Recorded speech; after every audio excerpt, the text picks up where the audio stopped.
Thanks, everybody. This is being filmed, and for the record, my name is Greg Peterson. I am the chair of the Jamestown Bar Association Memorial Committee. I would like to call a special meeting to order to celebrate the life of William F. Duncanson IV. The order of the day is I will be reading excerpts from the obituary that appeared in the Jamestown Post-Journal. I have a letter that I will read, and then I will open it up for conversation. And when the day is done, we will send not only this video, but a transcript of the hearings to Bill's wife. William F. Duncanson IV of Bemis Point, New York, passed away after a lengthy battle with melanoma on Friday, June 24th, 2022 in UPMC. William was born December 23, 1958 in White Plains, New York, a son of the late William F. Duncanson III and Ann Toner Duncanson. He was a 1976 graduate of Southwestern Central School and earned his Bachelor of Science degree in biology in 1980 from SUNY Fredonia. He ultimately went on to receive his Juris Law doctorate degree from Ohio Northern University Pettit College of Law in 1984. William began practicing in 1985. He specialized in criminal and municipal law, serving part-time with the Chautauqua County District Attorney and Public Defender's Office from 1988 until his retirement in 2018. Until his passing, William was a member of the New York State and Jamestown Bar Association, as well as serving as the town attorney for the towns of Gary, Ellicott, Ellington, and for the village of Sinclairville. William also provided legal services to the community through his private law practice he operated. William was a communicant of the St. Mary's of Lourdes Roman Catholic Church in Bemis Point. He loved spending time with his wife and children, vacationing in the Adirondack Mountains and at the Outer Banks of North Carolina. He is survived by his loving wife and best friend, Sandra Duncanson, whom he married July 20th, 1985, in Orchard Park, New York. His three children, Alexander, William, and Elizabeth, and his granddaughter, Michelle Gillespie, and a brother, James Duncanson, and a sister, Ann Crosley.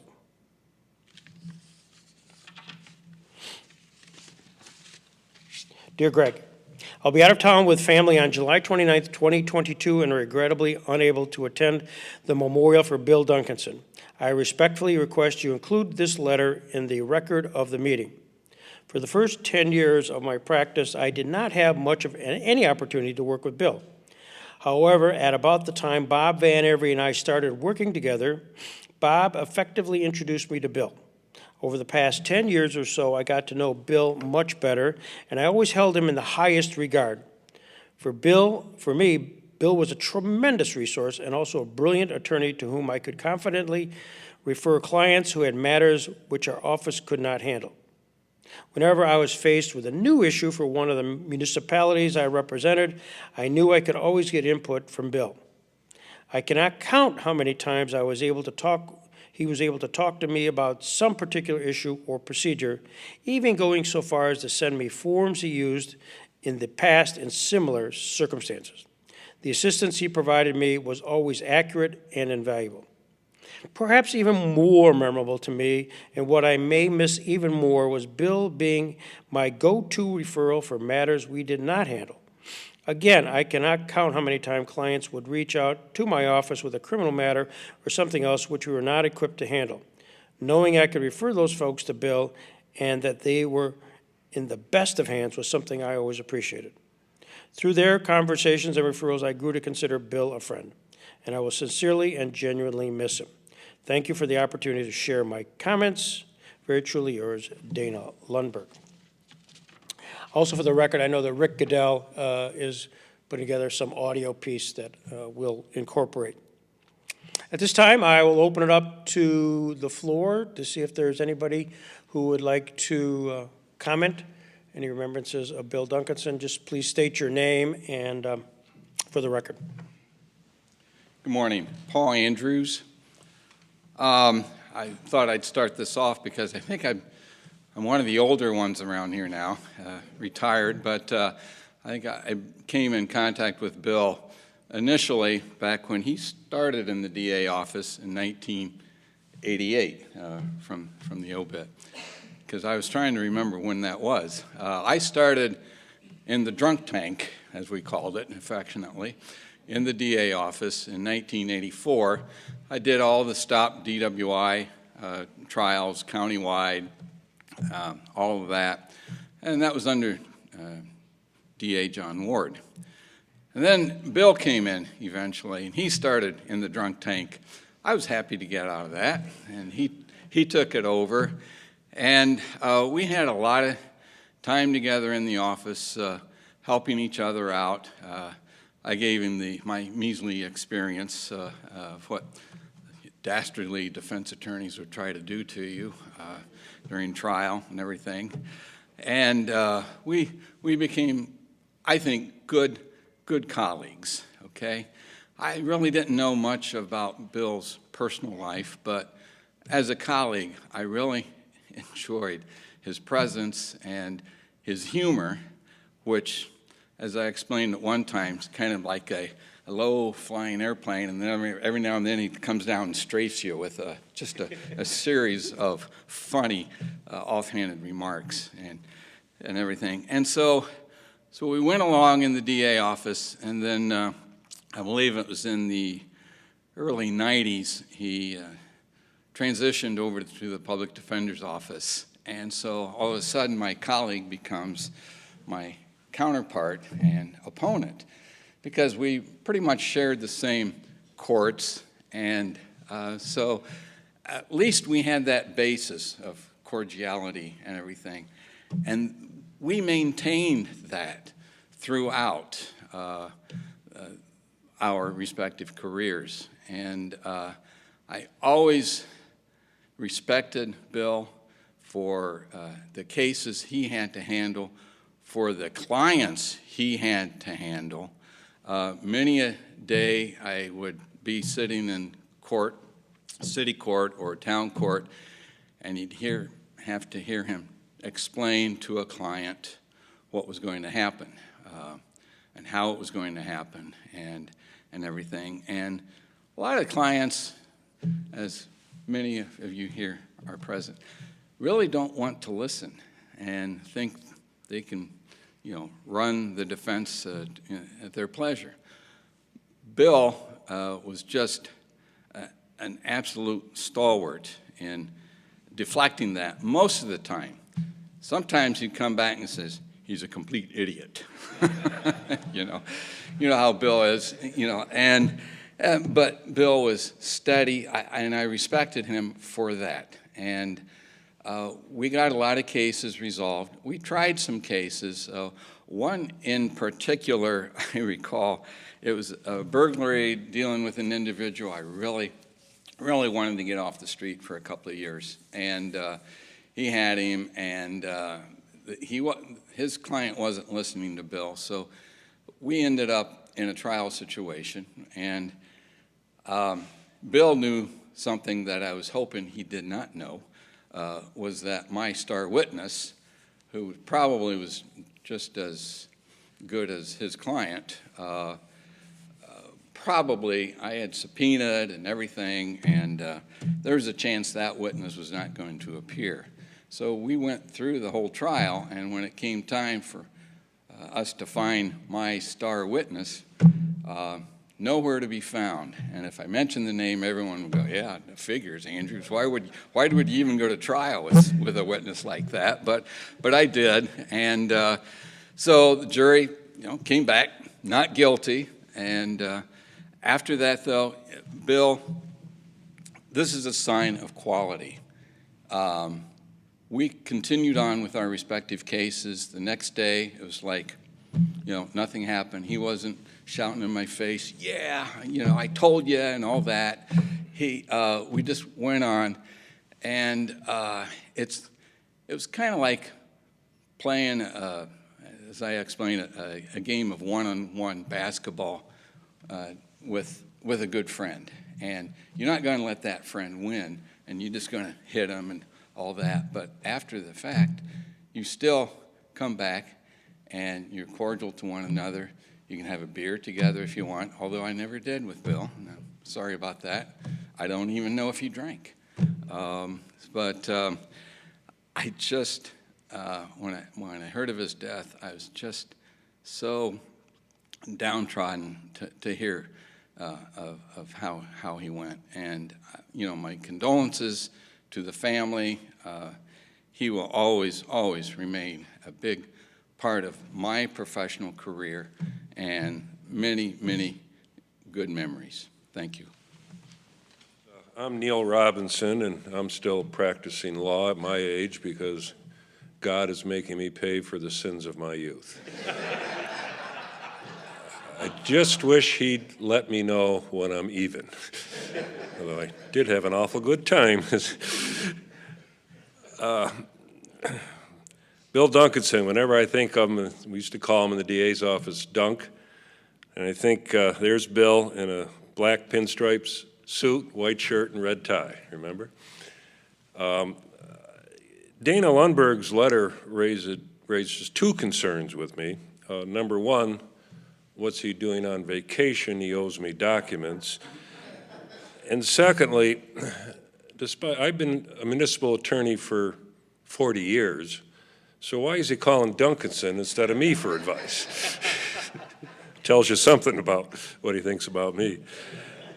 I met Bill in the district attorney's office in the late 80s, and just remember him as a plugger, came to work every day and just worked his cases. Nothing flamboyant about him. He was steady and worked through everything and very well respected by everybody.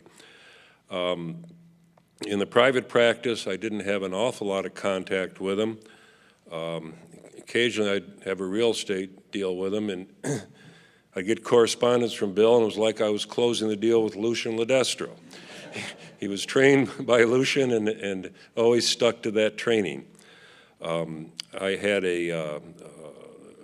over a year-long negotiation with Bill. I was appearing on behalf of the Jamestown Board of Public Utilities, and Bill represented the town of Ellicott. We were negotiating a contract. He was very quiet during the negotiations until it came time to say something important, then he'd say it. I mean, he knew what he was doing, no question about that. Always a gentleman, very well respected, as I said. Personally, I've known Bill. I knew he was very proud of his family and his children. I would often speak with him about his boys. I would see him at Maple Grove football games, and I know he was very proud of his children. And he would be at all the games. I'd see him in Sunday Mass, and he always had his family with him. He's a very, very steady guy doing the right things. Someone you could always admire. I had another case with Bill. It was a Supreme Court zoning case. I represented the alleged violator, and Bill represented the town of Ellicott.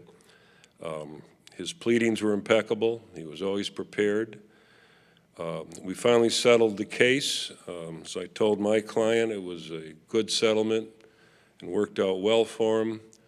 Bill could rightfully tell the town of Ellicott it was a complete and total victory for them. So he did a good job. He was just a great guy, and always enjoyed speaking with him. And as Paul said, he had a tremendous sense of humor once you knew him. He'd come up with these quips, none of which I can remember, but they were always appropriate, and it made you laugh. The only time I made Bill laugh, we were at a town of Ellicott zoning hearing, and my client was applying for some type of variance, and things were going well for my client. And then Bill, of course, who had sat there and not said a word for 20 minutes, finally brought up something I was hoping he wasn't going to. And it was an issue, and I didn't know how to address it other than look at Bill and say, Bill, when I was your age, I used to worry about those things, but I don't anymore.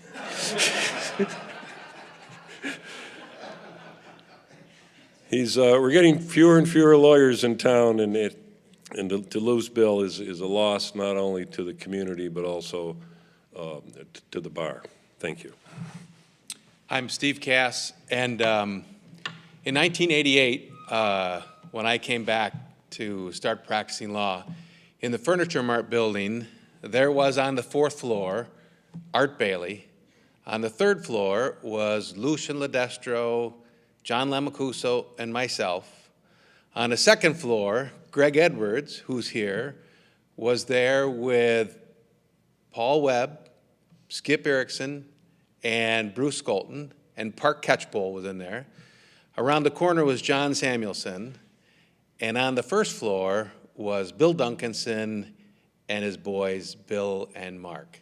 And so we really had a fraternity of lawyers in the building, and we spent lots of great times together in and out of court. And so I remember trying cases with Bill when he was in the drunk tank, both Greg and I, because later on Greg and I were partners and we would try cases against Bill. And he was just a great guy. He was a very tremendous trial lawyer. His pleadings were always in order. He was a gentleman, and he was what I will call a humble victor and a gracious loser. And what I mean by that, humble victor, when he would win and convict your guy, he'd say, "Cass, you know your guy was drunk." And we're like, "Okay, Bill, we know. We know." Gracious loser, "Cass, you know your guy was drunk. We'll get him next time." But Paul is exactly right, because when we were done, we would just go on like the next day to the next case, and he really was an excellent lawyer. He always would talk about his family. He loved them so dearly, was so proud of them, and every time I would see him years after that, we would always talk about the family. But I always kind of remember Bill just the way Neil described him, in a dark suit with a white shirt and a red tie, but a couple more things. He often had a rubber band either around his wrist or in his hands that he'd be pulling back together. And when he started to think, he would kind of shuffle back and forth and kind of sway. And then he'd be rubbing his forehead and getting ready to say something that was really, you never knew, because Bill had such a great sense of humor. And it generally ended like this: "Your guy's a knucklehead. He's going down."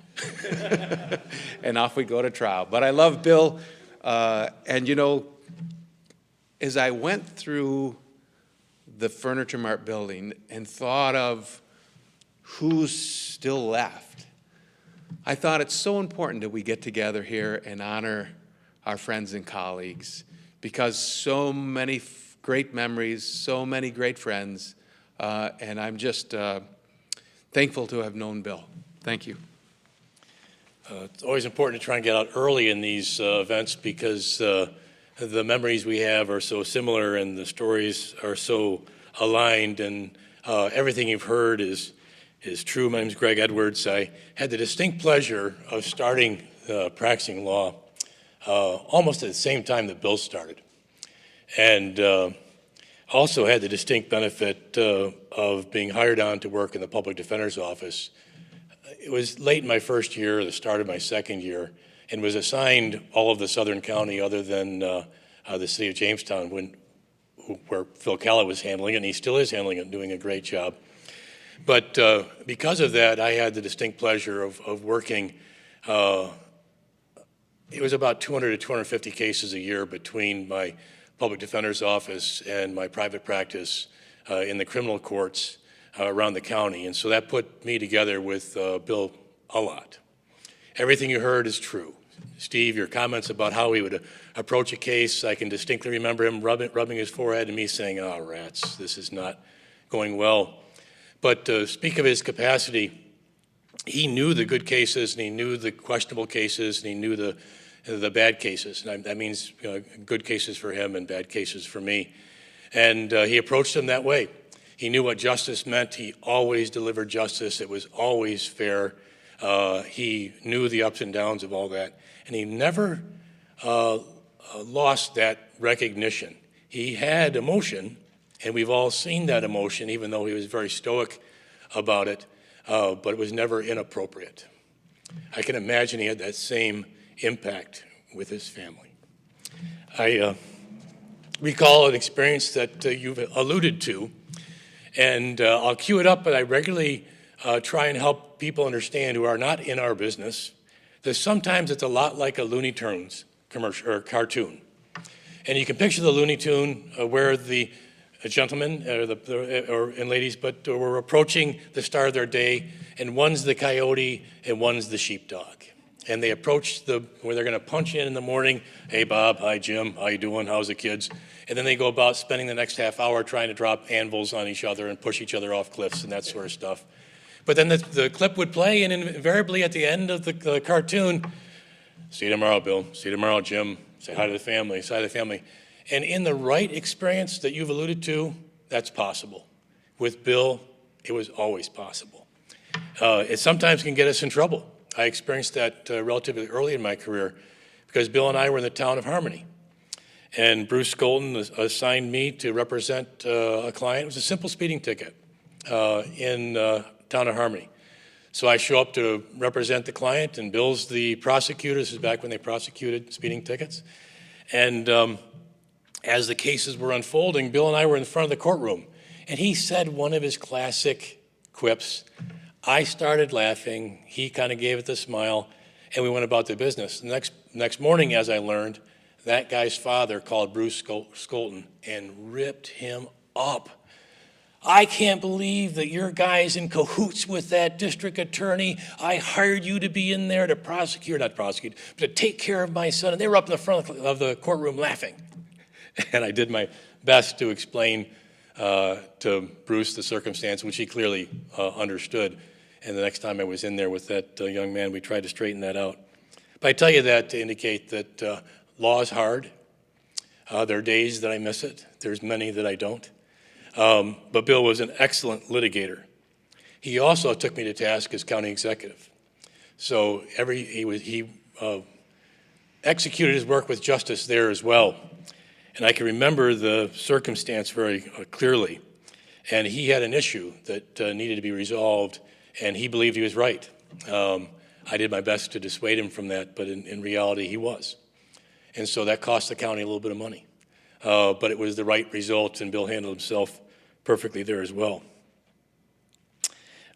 Bill's way too young to have us talking about him, but he made the most of every moment he had. Thanks. My name is George Panabianco, and for my whole career, I've been following Greg and Steve, both in school and law school, so it's not surprising that I'm right after them. I'm going to tell you a very similar story that Greg told and Paul. I came back in 1990 and also joined the Public Defender's Office.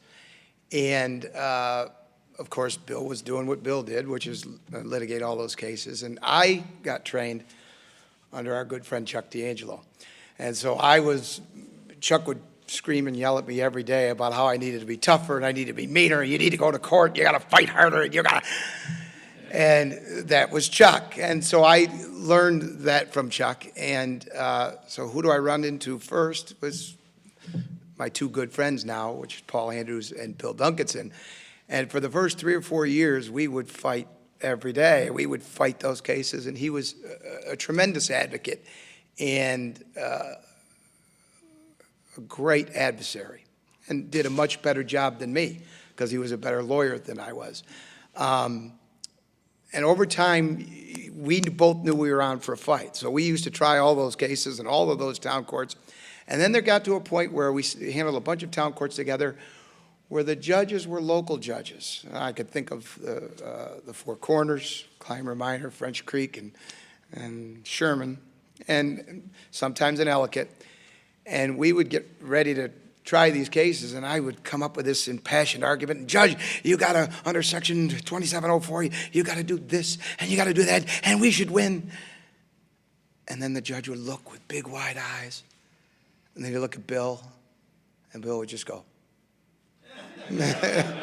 And the judge, of course, did exactly what Bill said. Bill didn't have to say a word. He just slowly nodded. And that could happen every single night that you would go out to those night courts. And the reason I tell that story is because, and it'll tell you something about Bill, even though Bill could win many of those cases, he didn't always nod his head no. And he would often just do the right thing. If a particular case needed to be dismissed, he would allow it to be dismissed. If a particular case needed to be prosecuted to the fullest, he would prosecute it to the fullest. And so that's the thing that I respected the most, is even though while we were fierce litigants, he always would do the right thing. And just as a complete aside, the only time I've ever seen him mad, and for all of you old timers, especially Neil, for all you old timers, you'll remember Judge Jackson down in Ellicott. And we had this DWI trial, and we're going to try this case, and we had all these witnesses, and I had 4 witnesses, and he had 4 witnesses, but we didn't take into account Judge Jackson didn't want to be there. And so he would show up, and we'd walk into the room, and we're ready, and Bill's got stacks of, documents, and all his witnesses are ready, and the officers are prepared, and Judge Jackson goes, "Well, Mr. Duncanson, this guy's not being convicted of DWI tonight." And Bill goes, "No, Judge, no, I got did that." And he'd go, "Mr. Penabianco, your guy's not being acquitted tonight. Because if he's acquitted, he's going to jail for the maximum sentence. Your guy's going to be found guilty of driving while ability impaired." And Bill, "No, yeah, and we both fought like hell with Judge Jackson. Goes, "Okay, if you guys want to try it, do anything you want. But he's being found guilty of driving while ability impaired." And so Bill finally, did what Bill did. "Oh, all right." And he put his head down, we ended up entering that plea. But the other thing that, I'll just close with this, is that Bill remembered the private things that you said. If you talked about your wife, if you talked about a Little League game, 8 months later, out of the blue, the next time you'd see him, he'd ask you a question about that. And that just told you that he was paying attention. He was a good man, and he was a good friend. And he's going to be greatly missed. Thank you. I'm Tom Price. Reason it's 15 seconds is that I'm in real estate, and Bill was not. So, but I really enjoyed Bill. You could hear him coming a mile away, up the stairs where we were in Mayville, coins jingling, stumping through the hallway. I knew it was Bill Duncanson. He had a sheath of papers. I'd greet him. He'd come in. He'd say, "Here, take it away." We wouldn't want to go through them. Julie took care of it. But it was a pleasure once in a while, if he had time, sit him down. Probably 6 months ago. I'm not sure how long ago he was diagnosed, but we had a nice long talk. You're right. Bill was funny. I never saw him down in the dumps. He was just a pleasure to be around. And I just wanted to put that note in that even though we had very little professional dealings because he didn't like real estate, to say the least. He was a class act and a lot of fun to be around. I want to be brief, so thank you. In a sense, Bill followed me through the law practice. I was in the PD's office for 10 years, and Bill came in about the time I left, I think a little after. I was town of Ellicott attorney for 10 years. I recommended Bill. He came in. I was town attorney for the town of Ellington. I recommended Bill. He came in. So Bill and I didn't butt heads, as so many of you have reported you did with Bill. And I didn't really get to know him until later in our careers. And at that point in time, I think Bill had become tired of being the back office guy and preparing the papers. He enjoyed court work, and he was superb at court work. He was a good advocate for his clients, respectful of the courts, respectful of other attorneys. So we sort of formed a relationship where I was back office, and by that point in time, I hadn't been to court much in the recent past, other than surrogate, thank you. But Bill loved court work, and he was so good at it that he would come to me with a client, or I would go to him with a client, and they'd say, Bob, I don't want to do this paperwork. Would you do it? I'll take it to court. Or, Bill, got this client. I can't go to court. You're good at that. I'll do the paperwork. Take it from there. And we worked a very good symbiotic relationship that way. And that's when I became acquainted with Bill. And what everybody has said was so accurate. He was steadfast in his defense of his clients. He was steadfast in his support and pride in his family. That came through every time I talked to him. He was a great guy. I mean, yeah, no question about that. Yeah, and those strafings, Paul, that was Bill. You came to expect those and to appreciate them so much as you appreciated him. I give my condolences to Sandy, to his family, again, of whom he was so proud. And I, too, will miss him, both as a person, as a fellow member of the bar. Thank you. Anybody else for the good of the cause? With that, I will call this meeting to a close, and we are adjourned, and we will send the transcript of this to Sandy. Thank you all for coming, and for those who have not signed that came, please sign at the table there, print your name, and Jerry will have it as part of the transcript. Thank you, everybody.